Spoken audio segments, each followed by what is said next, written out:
রিমেল আক্রমণ করেছে সাতক্ষীরা, ভোলা, বাগেরহাট, পটুয়াখালী, বাউফল, সেই সমস্ত এলাকায়।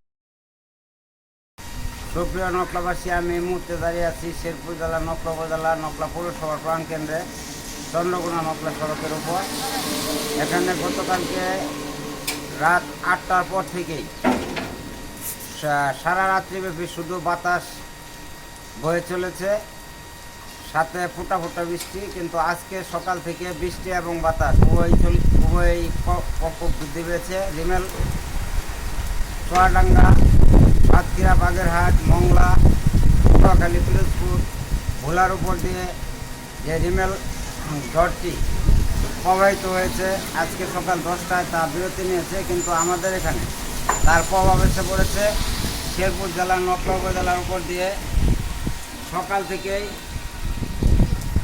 সকাল 9টা 8টার পর থেকেই ছিটে ফুটে বৃষ্টি আর বাতাস বয়ে চলেছে। গাছপালা ডালপালা ভেঙেছে।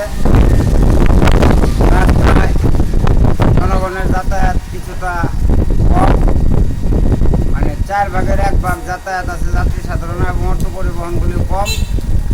পরিবহনে যাত্রীরা এই জায়গা থেকে অন্য জায়গায় চলে যাচ্ছে ঠিক, কিন্তু খুব সীমিত সংখ্যক। সারাদিন যেখানে 100 যাত্রী সেখানে আজকে 20-25 জন যাত্রী চলাফেরা করছে রাস্তায়। দুর্যোগপূর্ণ আবহাওয়ার কারণে সরকার অফিসগুলি বেলা 1টায় অফিস করে তারপর তারা নিরাপত্তার জন্য চলে যাচ্ছে। এখানে তেমন বিপদ সংকট দেখা না দিলেও কিন্তু বৈরী আবহাওয়ার কারণে কর্মক্রিয়া কমে গেছে। অফিস আদালতে সরকারি কর্মকর্তা কর্মচারীদের সকালের দিকে উপস্থিতির হার থাকলেও এখন উপস্থিতির হার শূন্য। যারা নিজ নিজ বাসায় চলে গিয়েছে কর্মকর্তা কর্মচারীরা। এখানে দুর্যোগপূর্ণ আবহাওয়ার ফলে বিদ্যুৎ না থাকায় সার্বিক পরিবেশ বিপর্যস্ত হয়ে পড়েছে। অটো রিক্সা, ভ্যান গাড়ি, সিএনজি এবং স্কুটার, বাস, মোটরসাইকেল পরিবহন সব খুবই কম। শুধু রাস্তায় অটোগুলি, সাইনি করা অটোগুলি চলছে। রিক্সার সংখ্যা খুবই নগণ্য। শতকরা 10% রিক্সা এসেছে শহরে যে মানুষের আনাগোনা প্রতিদিন তাদের যে চলাফেরা তা থেকে অনেক কম আজকে। এখনও বেলা 3টা বাজে, কিন্তু আবহাওয়া দুর্যোগপূর্ণ রেশ কাটেনি। যদি অবধি সন্ধ্যা পর্যন্ত দুর্যোগপূর্ণ পরিবেশ থাকে বা বিদ্যুৎ নাই থাকে তাহলে সার্বিক কাজে বাধাগ্রস্ত হচ্ছে।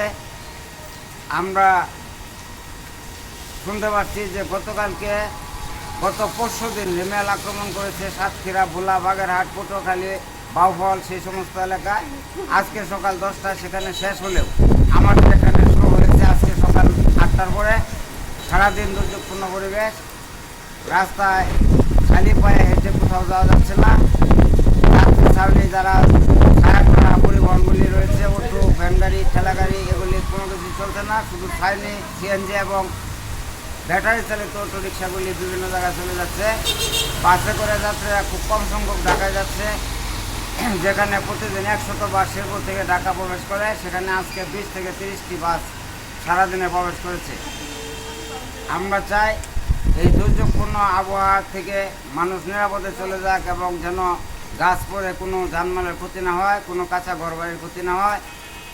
অবশ্য আমাদের এখানে তেমন কোনো বিপদ নেই। আমাদের এখানে সমুদ্র বর্ধিত এলাকা নয়, এটা উঁচু এলাকা। এখানে বছরে 2-1 দিন বড় বৃষ্টি হয় আর সারা বছরই ভালো থাকে। তবে ঘূর্ণিঝড়ের প্রকোপটি এবার একটু লক্ষণীয়। ঘূর্ণিঝড়ের প্রকোপ থেকে সবাই নিরাপদে থাকি, সুস্থ থাকি। সকলকে ধন্যবাদ।